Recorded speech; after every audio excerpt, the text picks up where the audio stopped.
We're going to go through some test review questions. Our first question is asking us to find dy dx. We're going to need to use implicit differentiation for this. First thing I want to notice is that I have a constant times e raised to a power. So I'm going to need to use the chain rule here on the power. So I'm going to have 3e to the power times the derivative of the power. Now, as I look at the power, I'm going to look at it as xy times y. So first times the derivative of the second plus the second times the derivative of the first. So that takes care of the derivative of the left side, and on the right side we just have 0. I need to isolate the dy dx, so I'm going to distribute the 3e to the 3e to the 2xy.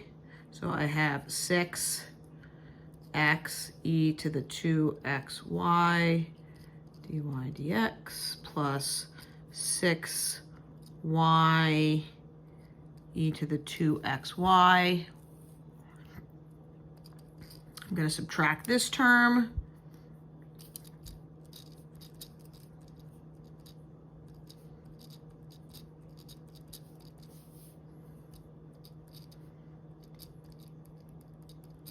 Divide by 6x e to the 2xy, which is quite lovely because lots of stuff is going to divide out.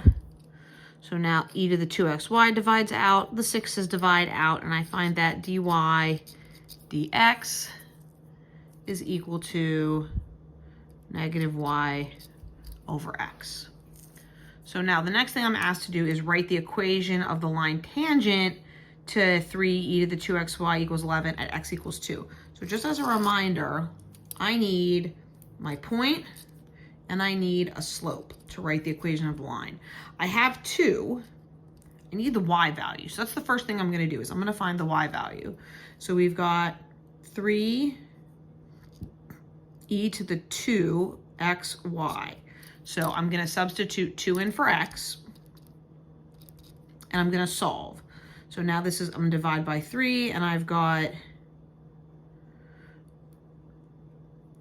4y equals 11 over 3. I'm going to take the natural log of both sides. I wish I'd left some space there. Oh well. That's going to allow me to take this power and drop it down front. And now I've got 4y ln e equals the natural log of 11/3. The natural log of e is just 1, so that is basically gone. And I have a y value of 1/4, because I'm going to divide both sides here by 4 and here. So I've got 1/4 natural log of 11/3. That's a lovely number. So I have my point. I need my slope. So I'm going to need to substitute my point into dy dx, which, not going to lie, looks kind of bad. So I've got negative y over x. And now I'm going to think about this 2 as multiplying by 1/2 because it's like 2 over 1. So I can make my slope negative 1/8 natural log of 11/3. All right, at this point, we can write the equation of the line. We can say y minus y1 equals m, x minus x1, y minus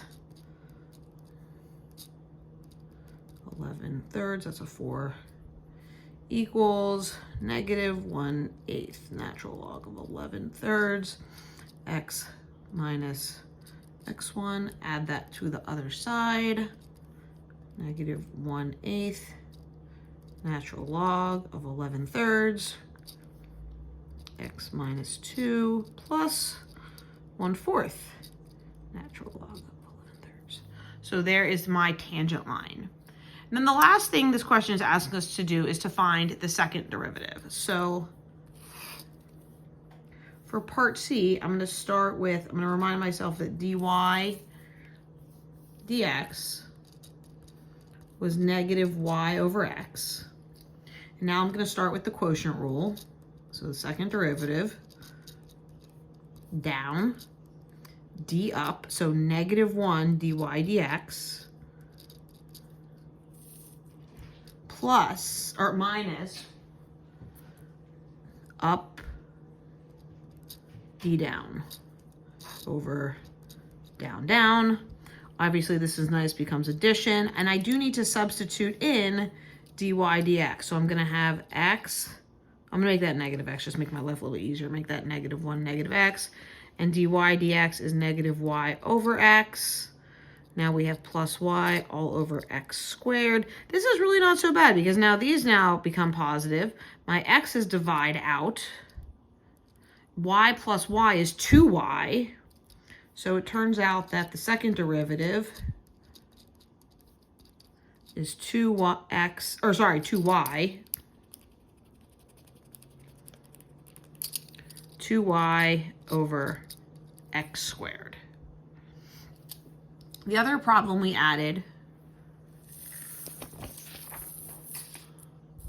if this is dy dx, what is the second derivative?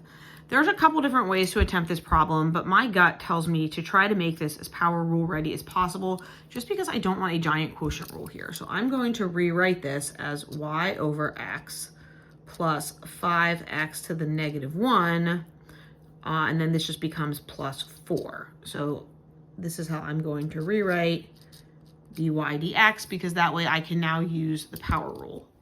So now the second derivative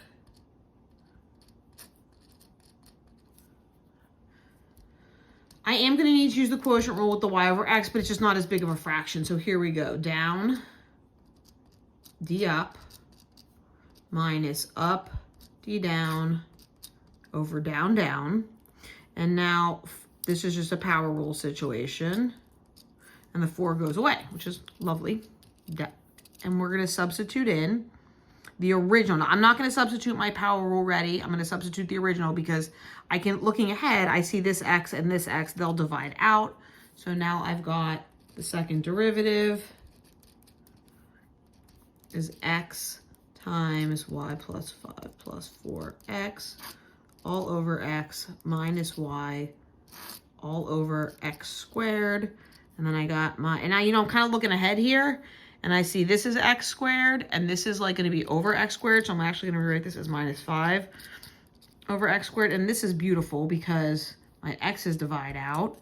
I have a y minus y. They subtract off now. And now looking ahead, when I go to subtract, I have 5 plus 4x minus 5. So I'm just left with the second derivative is 4x